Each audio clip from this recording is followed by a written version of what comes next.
Tadi kita saksikan bersama bahwa IHSG sekarang harus mau tidak mau berada di level 7.600-an saja, dan pelemahan ini juga dirasa tidak hanya pelemahan moderat karena sudah berlangsung lebih dari hampir 5 hari. Jika hari ini mengalami pelemahan kembali, hampir 1 minggu IHSG akan mengalami pelemahan. Dan ini setelah sebenarnya IHSG sudah mengalami rally yang cukup panjang menuju level 7.800, namun harus terjerembab kembali lagi di level 7.600-an. Pertama yang akan saya tanyakan adalah seperti apa analisa teknikal Anda untuk keadaan di pasar domestik ini? Ya, kalau secara teknikal sebenarnya Safrina memang kita lihat kan pelemahannya secara 5 hari terakhir memang cukup dalam begitu, bahkan membawa IHSG ke level 7.600, bahkan terancam bahkan kembali ke level 7.500. Iya, namun kalau kita lihat sebenarnya secara tren pada bulan lalu ini penguatannya juga sudah sangat tinggi begitu, bahkan di all time high-nya ada di level 7.900-an. Sebenarnya kalau kita lihat atau kita prediksi di sisa tahun 2024 ini masih ada potensi bahwa IHSG akan kembali ke level mungkin 7.900 dan bahkan 8.000. Ada beberapa sentimen yang mungkin bisa mendorong IHSG. Salah satunya adalah potensi pemotongan atau pemangkasan suku bunga baik dari Bank Indonesia dan juga The Fed, meskipun memang masih dalam diskusi.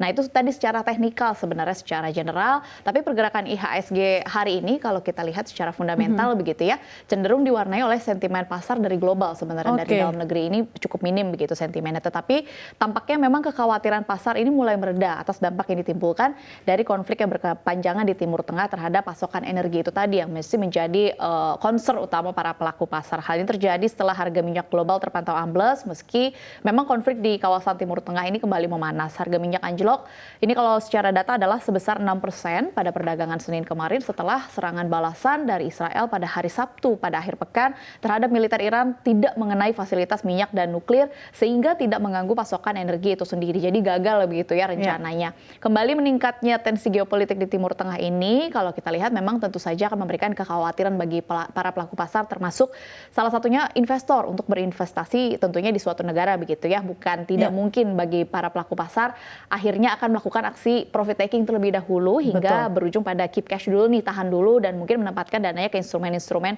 investasi dengan tingkat keamanan yang lebih tinggi dari sebelumnya atau safe haven begitu, Safrina. Kira-kira seperti apa dampak dari geopolitik ini juga terhadap mata uang Garuda? Karena kita ketahui sebenarnya jika memang keadaan geopolitik di Timur Tengah tidak akan berada dalam waktu dekat, inflasi rasanya masih akan sulit untuk dibendung, dan juga mengenai penurunan suku bunga juga serta-merta tidak akan terjadi gitu ya. Karena kita ketahui apa yang terjadi di geopolitik Timur Tengah, jika terjadi turbulensi apapun itu di antara negara Timur Tengah dengan mereka supply chain dari oil utama di dunia, akan sangat sulit inflasi dan harga-harga komoditas di seluruh dunia untuk ditekan, dan ini sepertinya akan menimbulkan kekhawatiran sendiri untuk para pelaku pasar. Ditambah lagi tadi seperti Anda sampaikan ada beberapa sentimen jangka panjang juga dan jangka moderat, yaitu adalah mengenai pemilu Amerika Serikat. Jika Kamala Harris terpilih akan ada skenario A, jika Donald Trump terpilih akan ada skenario B, dan ini juga akan tergantung dari regulasi yang akan mereka kemukakan. Bagaimana dampaknya terhadap Indonesia? Betul sekali. Tadi kalau Safrina sempat menyinggung begitu ya berkaitan dengan rupiah, memang ya itu tadi banyak yang berpendapat bahwa rupiah kita sebenarnya sentimen utamanya adalah dari global ya. Kalau kita lihat pada hari ini tadi rupiah juga sudah tertekan, dan tidak hanya terhadap dolar Amerika Serikat tapi juga terhadap mata uang asing utama lainnya. Nah, tadi Safrina menanyakan begitu, kira-kira skenario-skenario apa sih yang akan terjadi di antara dua calon presiden Amerika Serikat. Kalau kita bicara secara general, memang Donald Trump ini kan yang pernah menjabat atau dilihat dari portofolio atau momen-momen pada saat dia menjabat, bisa dikatakan memang keputusan-keputusannya cukup lebih memberikan kontroversial atau ketidakpastian di pasar.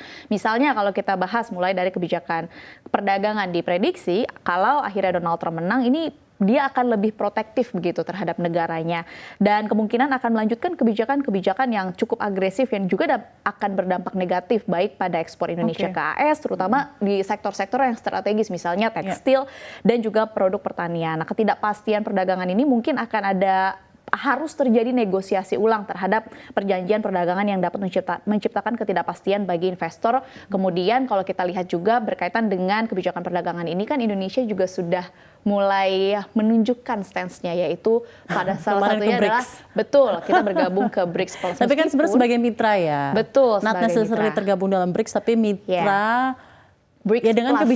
kebijakan politik kita yang memang sebenarnya juga bebas aktif. Di satu sisi kita tidak bisa memihak ke satu sama lain, ke siapapun. Namun kan dalam hal ini, dalam hal perdagangan terutama jika sudah datang ke BRICS dan menjadi mitra itu sudah menjadi suatu ini sendiri ya. Lalu bagaimana dengan jika Kamala Harris yang terpilih? Ya, seperti yang kita ketahui juga begitu. Kamala ini kan karakternya atau stance-nya ini kan lebih pendekatannya adalah untuk mendukung perdagangan bebas dan kerjasama multilateral yang dapat membuka peluang justru buat pasar kita Indonesia.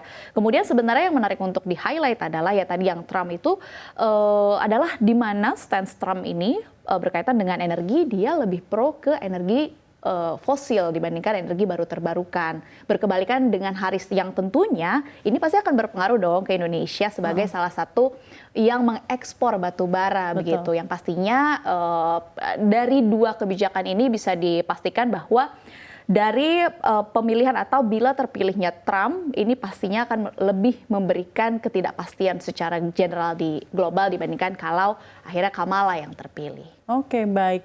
Menarik sekali mengenai sentimen dari global. Sekarang saya akan tanyakan mengenai sentimen domestik ya. Kita ketahui beberapa pekan ke depan kita akan mengekspektasikan rilis kinerja kuartal ketiga 2024 pemirsa, dan mungkin ada beberapa emiten yang patut diperhatikan.